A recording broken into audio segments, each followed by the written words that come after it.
Welcome back to the Maelstrom, ladies and gentlemen. We have another Warhammer 40k battle report for you today. 2,000 points, Blood Angels versus Necrons. Today, Eric is going to be debuting the new Blood Angels supplement. We are going to be playing Center Ground with slightly modified deployment and objectives, just to account for a larger point size. So we have 4 objectives. You score 5 points for holding an objective, 10 for holding 2 or more, and 15 or an additional 5 if you control more than your opponent. Deployment zones are going to be diagonals going from the far left corner of the table there to the center of the table here, and the same thing mirrored from the opposite side. The Blood Angels are going to be deploying here as the attacker, with the Necrons coming from here. So that is the table. We'll be right back with the armies.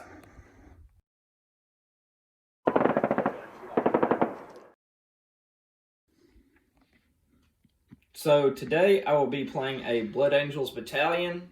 For my HQ, I have Commander Dante, Lamarties, and a chaplain on a bike. He is my warlord.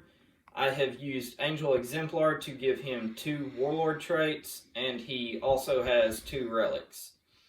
For troops, I have 10 infiltrators, 10 assault intercessors, and 5 intercessors.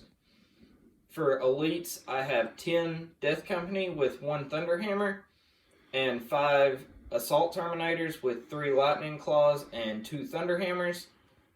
And then heavy supports, I have 3 Eradicators with Melter Rifles, a Repulsor Executioner with the Macroplasma Incinerator, and an Impulsor. All right, so that is it for the Blood Angels. We'll be right back with the Necrons.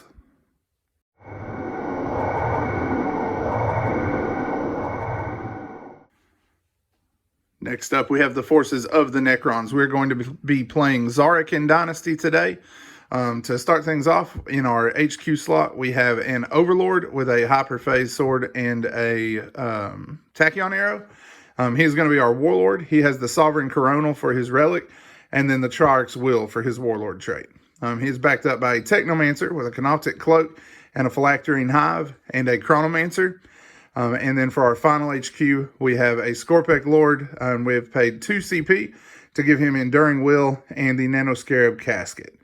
In the troop slot, we have a 20-man squad of warriors with Gauss Reapers, 2 squads of 10 warriors with Gauss Flayers. And then in the elite slot, we have the Catan Shard of the Nightbringer. He's running with Time's Arrow, and we have 5 Scorpec Destroyers. In the heavy support slot, we have 3 units of destroyers. There are 2 standard destroyers and 1 heavy with a heavy Gauss cannon in each squad. So you have seen the armies and you have seen the table. We will be back as we get stuck into the Maelstrom.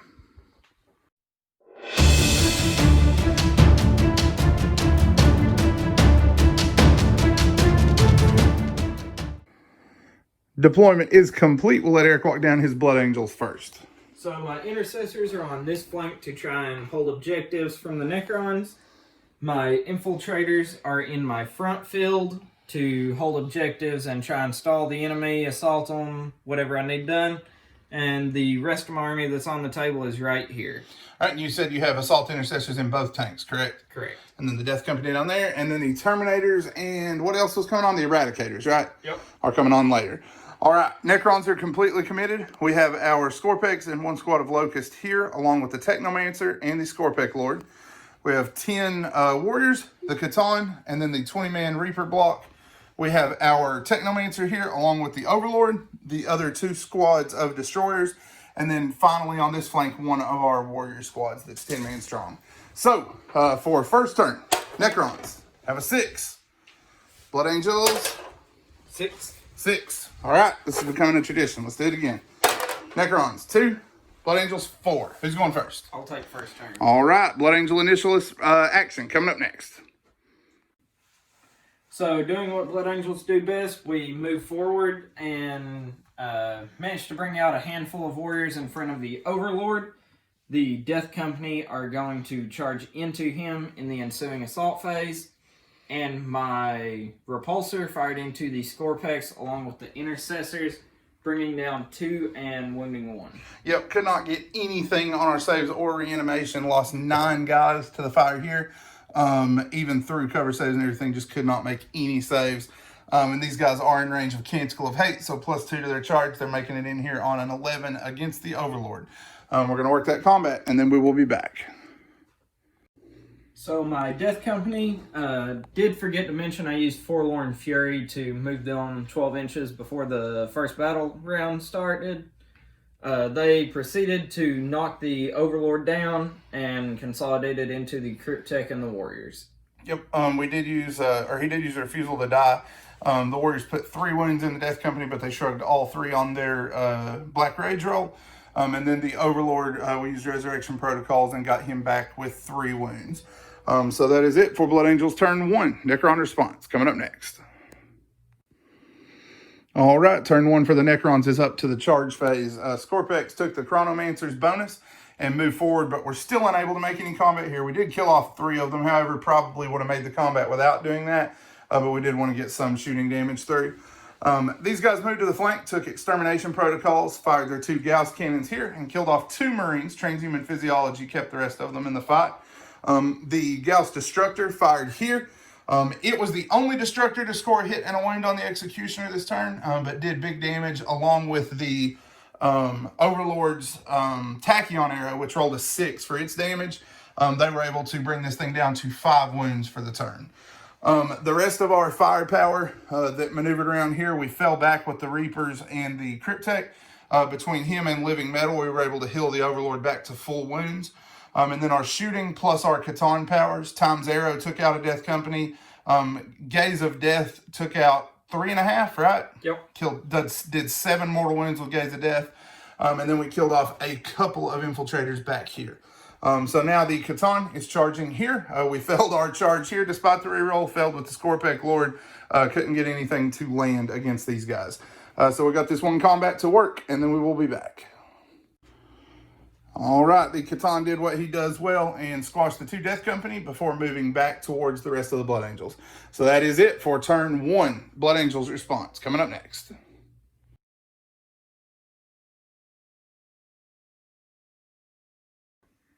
So my Assault Intercessors jumped out of both tanks. Dante moved forward into the building along with the Assault Intercessors to charge the Warriors. The Infiltrator decided to join them. My Repulsor shot its main cannon and Gatling into the Heavy Destroyers. Managed to bring 1 down and 1 at 1 wound. And then my Impulsor finished him off.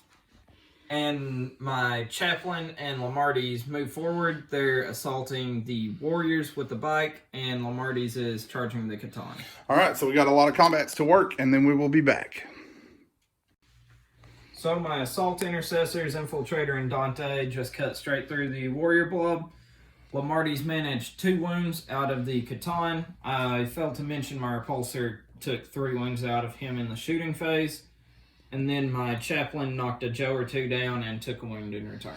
Yep, so that is it for Blood Angels on turn 2. Necron response is next. Necron's turn 2 is up to the charge phase. We went ahead and chronomanced these guys again, moved them in this direction, and we're able to get them in with an 11 against these guys. In the center, our shooting from the Gauss Reapers and a couple of other targets were able to bring down the Assault Intercessors here. These guys took extermination protocols and put techno-oracular targeting on their Gauss Destructor after it hit to ensure the destruction of the Repulsor. It then promptly exploded and killed 1 full infiltrator. Down here, we used Gaze of Death in an attempt to get rid of it first. We missed with all 3 mortal wound generators there, but Time's Arrow did kill one of these guys and send him into Cthulhu's Netherworld. These guys fell back in shot because we have that doctrine active right now. However, they were unable to do any damage at all. The rest of our destroyers fired into Dante to absolutely no effect. Both destructors missed twice, and the Gauss destructors, or the Gauss cannons, managed 1 wound total. The commanders moved up here to watch the battle from a little bit closer and get out of the +1 bubble on the orbital bombardment. Now we are sending the Nightbringer into the Chaplain and the Scorpec Lord into Dante, and these guys into the Intercessors. So we're going to work those combats and then return. Combat rolls to an end. Down here, our big stick was able to kill all three of the guys by itself, and we stayed there on the objective.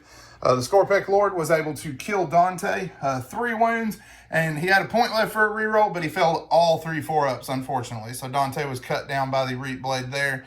And then the Nightbringer killed off the Chaplain here. So that's it for the Necrons. Blood Angel Response is coming up next.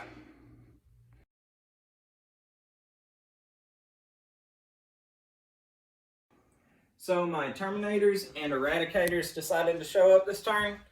Drop the Eradicators to shoot on Heavy Destroyers, Terminators to charge Warriors or Heavy Destroyers. Willed my Impulsor back to where he's still holding the objective, but getting as far away as he can. Assault Intercessors willed back, overcharged the Plasma to take the last 2 wounds I could for the phase out of the Catan. The previous wound was knocked out thanks to my Infiltrators. All right, so we got a couple of combats to work. They're charging the Catan, correct? Yep, gonna try and knock him out. And the Terminators continue to do what they seem to always do and made their charge from Deep Strike into these guys. And the Eradicators fired here, hit with all 6 shots, wounded 3 times. Yep. And I saved one on a 6 since I'm in cover. The first one that went through did 3 wounds. I put that on the Heavy Destroyer since his armor is getting light, and the second wound was only able to kill him off. So not super impressive compared to the last time when they vaporized 3 Canoptic Spiders. But they're dead nonetheless. These guys are about to obliterate them in close combat. So we're going to work those combats, and then we will be back. So my Assault Intercessors managed to cut through the Catan, and my Assault Terminators managed to cut through the Destroyers and consolidated into the Warriors. Yep, Scorpec Lord killed off the last Infiltrator, consolidated in this direction while also getting slightly closer to these guys. And the Catan didn't even have the courtesy to blow up. Didn't make a save for him all game, but I knew he was in trouble that turn for sure. So that is it for turn 3 top. Necron Response coming up next. Necrons are up to the assault phase. This turn, since we are using Shark's Will, we were still in fall back and shoot. So these guys fell back, joined fire with the Destroyers on both ends other than the Destructor. The Gauss Cannons and the Gauss Reapers were able to kill 3 Terminators and bring another one down 1 wound. They also had help here. This guy raced one with his Eon Staff. Our Scorpex hung out here, and the Lord moved up here to take out the last 2 Marines, hopefully. His shots went in along with everything here and was able to bring down 2 of the Marines and leave 1 with 1 wound remaining. The Warriors are now charging into combat there. The Overlord came out here and is charging into the Eradicators to try to remove that threat from the table. We also did use our last point to play a Solar Pulse so that these guys would not be receiving cover on top of everything else. So we got a couple of combats to work, and then we will be back.